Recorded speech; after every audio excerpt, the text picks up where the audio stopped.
belum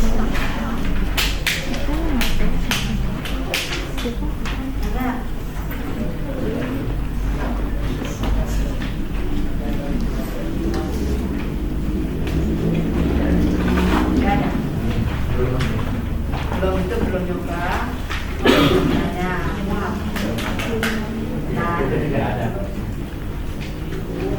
Yang lainnya sudah nyoba belum? Jujur baik.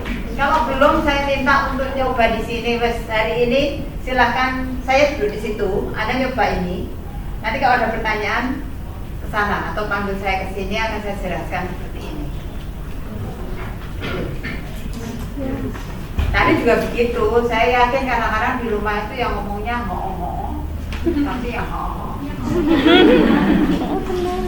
sebelumnya saya mau pengenalan goniometer dulu. Apa itu goniometer? Ini namanya goniometer. Ada dua macam ya.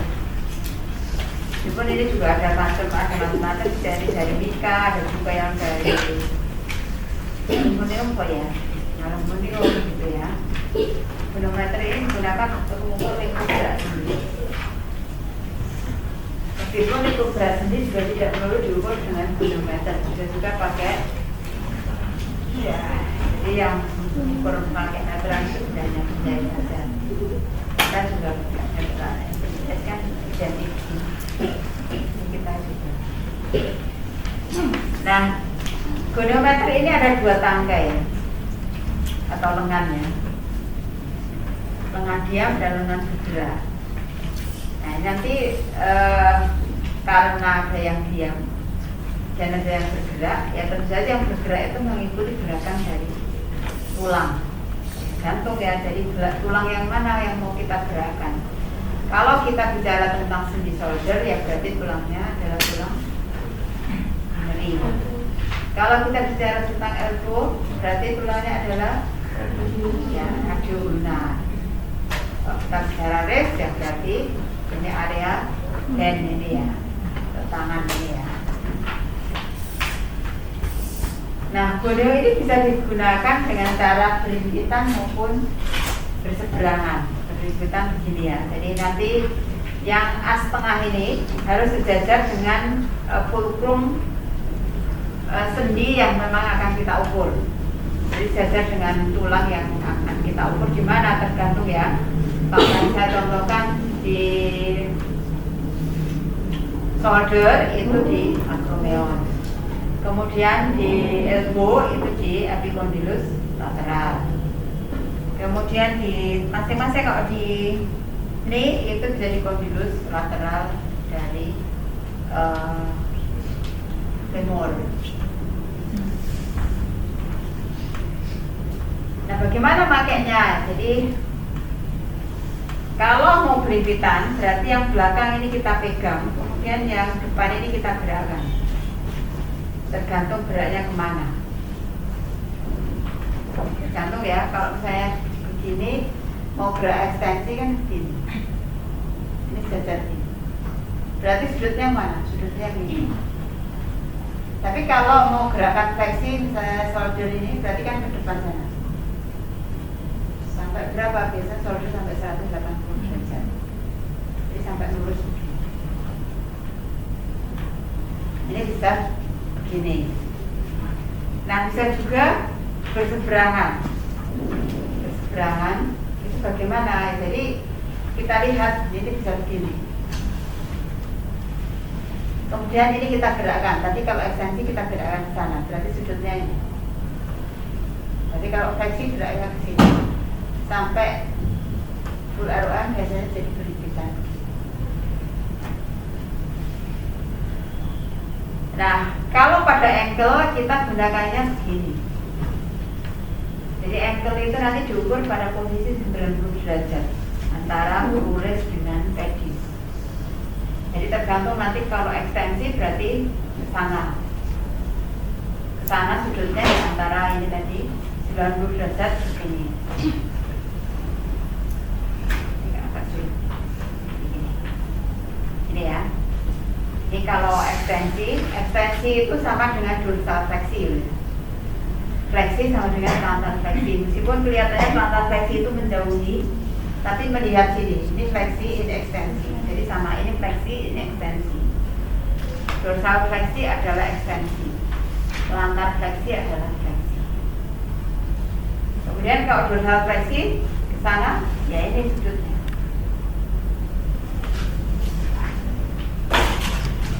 Kemudian ini sumuk.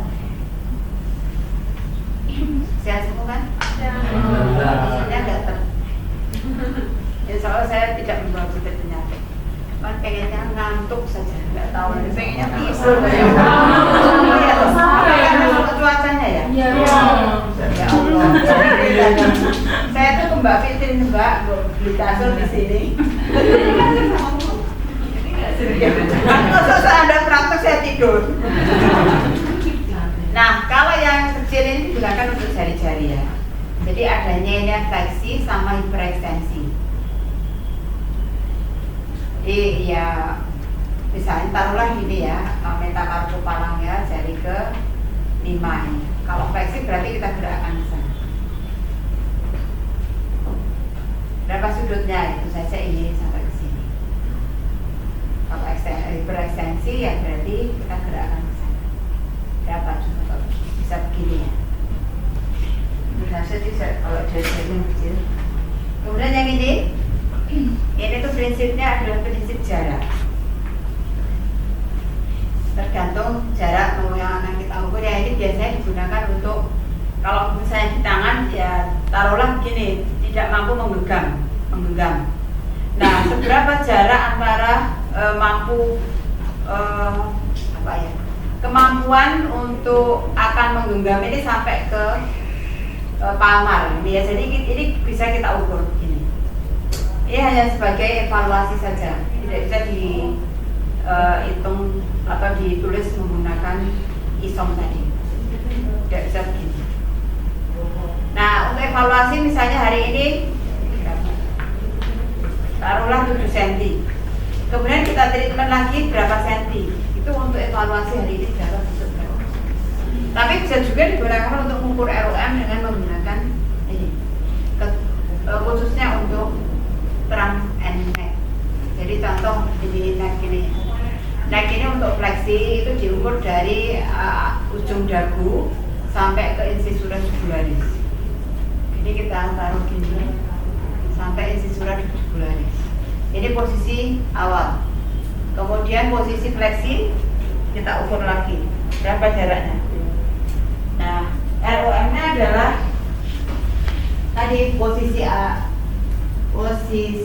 awal dikurangi posisi fleksi. Taruhlah karena ini pakai midline, nanti ukurannya senti bukan derajat. Taruhlah ini 11. Kemudian saya normal harusnya nempel ya. Misalnya 4. Berarti ROM-nya adalah 11 dikurangi 4. Berapa? 7 cm. Ini sama dengan turun itu dari ini sama dengan ini ya 7 cm. Sama nanti ekstensi juga begitu. Ini posisi awal, kemudian posisi ekstensi. Ini kalau mau rotasi ini dari ujung dagu ke akromion. Dan diminta untuk rotasi ukur lagi berapa jarak. Kalau fleksi dari ujung anak telinga ini sampai akromion, posisi normal, kemudian posisi fleksi diukur lagi berapa selisih.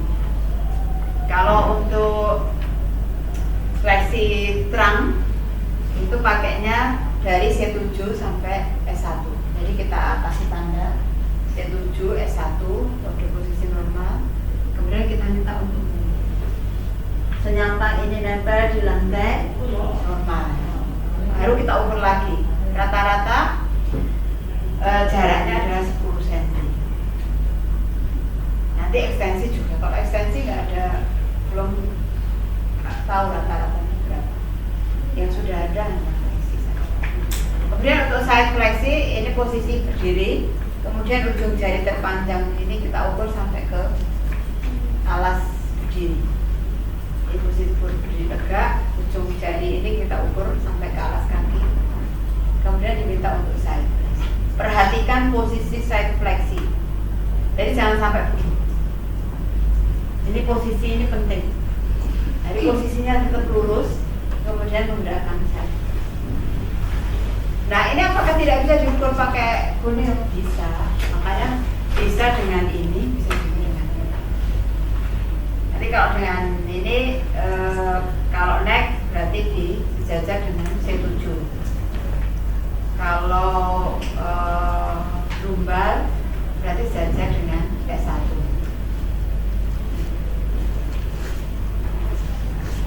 Jadi kalau fleksi bisa ini di fulcrumnya ini sejajar ada di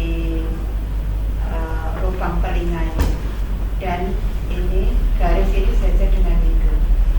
Jadi ketika dongak atau ekstensi ini ikut di mana hidung ini ke atas jalannya.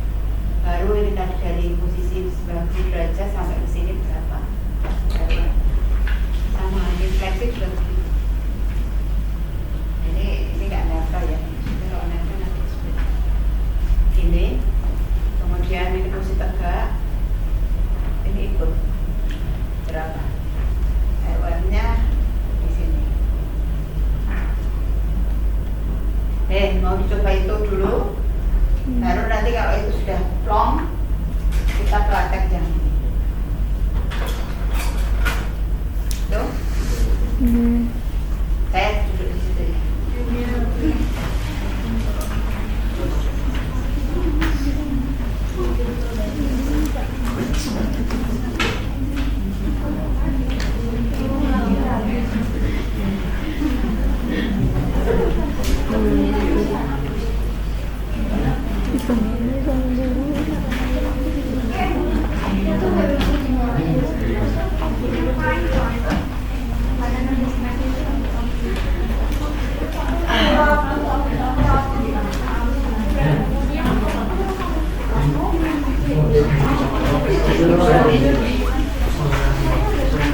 Kalau ada pertanyaan disimpan dulu ya.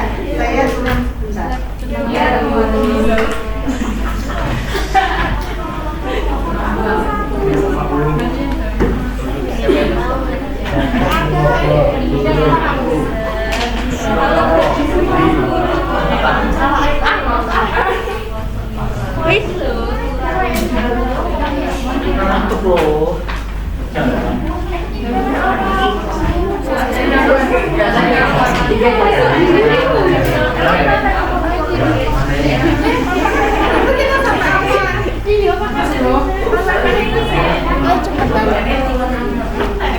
pakai beliau tadi.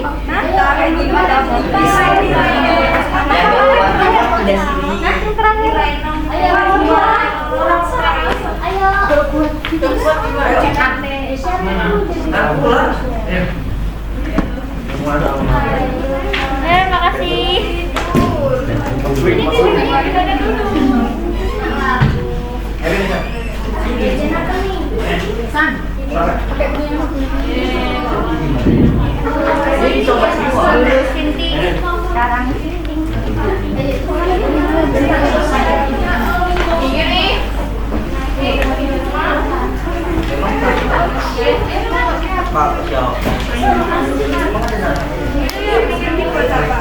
Sekarang cuman tahannya minimal, tapi minimal ini maksimal. Oh, berarti 45 tadi di belakang.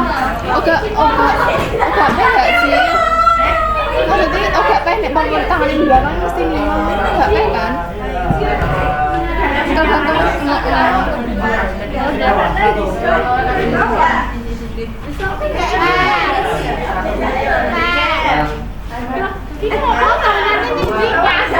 Torakal. tangan sampai atas bawah. Torakal atas.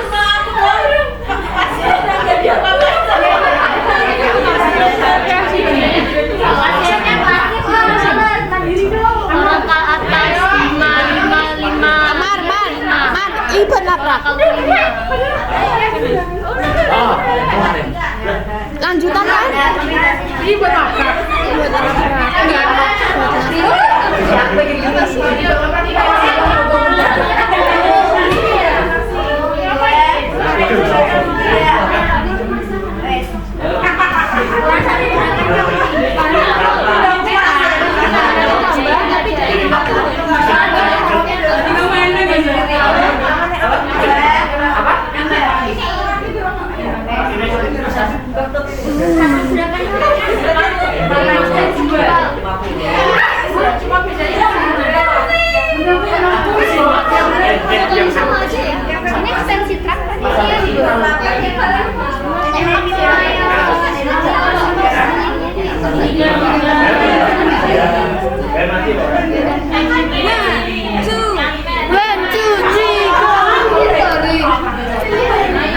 kok.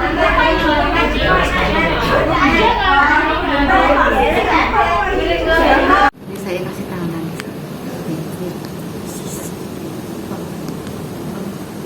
Berat ya? Berat tangan saya cuma saya ya. Itu tadi kalau manual memang kesulitannya begitu. Nah, kalau mau endorotasi berarti ini kita taruh di media. Ini kalau begini. Endorotasi. Yang kesana yang exo ya sayang. Bedanya tadi kalau posisi terlentang ke dalam endo, keluar exo. Tapi kalau posisi duduk, ini kita lihat sini. Nanti kalau tungkai bawah ke dalam, ini adalah exo rotasi. Tungkai bawah keluar, ini adalah endorotasi.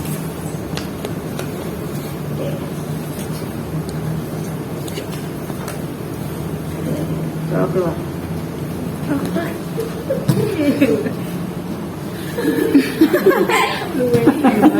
Enggak, tadi loh saya baru masuk tadi nggak tahu nih hawanya kok hari ini kok pengen tidur, aku ngantuk banget saya. Kemarin saya juga. Setiap hari ya. Siapa? Nandai, kamu jelas. Kira ini bodoh, sobat ngantuk, itu konco, ternyata bendino.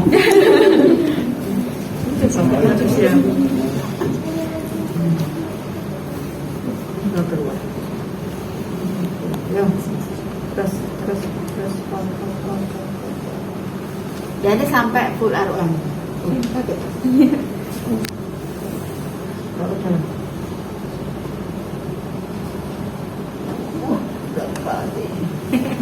Gitu ya, 45. Kalau mau 3 bawa sendiri.